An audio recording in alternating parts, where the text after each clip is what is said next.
যার তাওহীদ নাই তার ফেব্রুয়ারি কি আবার? যার ভিতরে ঈমান নেই তার কিসের বেনামাজি? যে ঈমান বুঝে না, যে তাওহীদ বুঝে না, তার ফেব্রুয়ারি কি, বড়দিন কি, জিনা কি, ব্যভিচার কি, মদ কি, সুদ কি, মারামারি কি, হত্যা কি, দুর্নীতি কি, তাকে বুঝে তো লাভ নাই। মনে রাখবেন, 14ই ফেব্রুয়ারি থেকে নিষেধ করে লাভ নেই। কারণ 14ই ফেব্রুয়ারি ওই সকল মানুষ যায় যারা তাদের রবকে বোঝেনি। মনে রাখবেন, আমি আজকে রবের সাথে পরিচয় করে দিয়েছি এদের।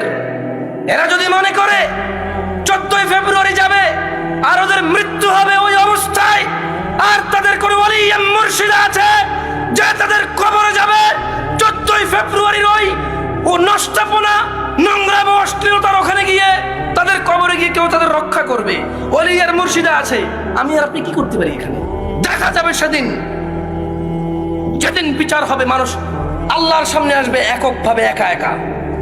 সেই দিন দেখা যাবে ইয়াউমা ইয়াফিরুল মারউ মিন আখিহি, যেদিন মানুষ পলায়ন করবে তার ভাই থেকে, ওয়া উম্মিহি ওয়া আবিহি, তার মা আর তার বাপ থেকে, ওয়া সাহিবাতি ওয়া বানি, তার ছেলে এবং তার সন্তান থেকে। সেই দিন দেখা যাবে যে তার 14ই ফেব্রুয়ারি তার আইডলরা, তার সিনেমার নায়করা, তার রাতের আনন্দের গায়করা, তার চোখের সন্তুষ্টির গায়িকারা, নায়িকারা তাকে কতটুকু উপকার করে। ওকে আমি 14ই ফেব্রুয়ারি থেকে নিষেধ করব না। আরে ওর ঈমানই নেই, ও মুশরিক, ও আল্লাহর সাথে শিরক করে। 14 ফেব্রুয়ারি কি আবার এখানে? কোন মুসলমান যে আল্লাহকে সম্মান করে সে যেতে পারে না সব জায়গায়।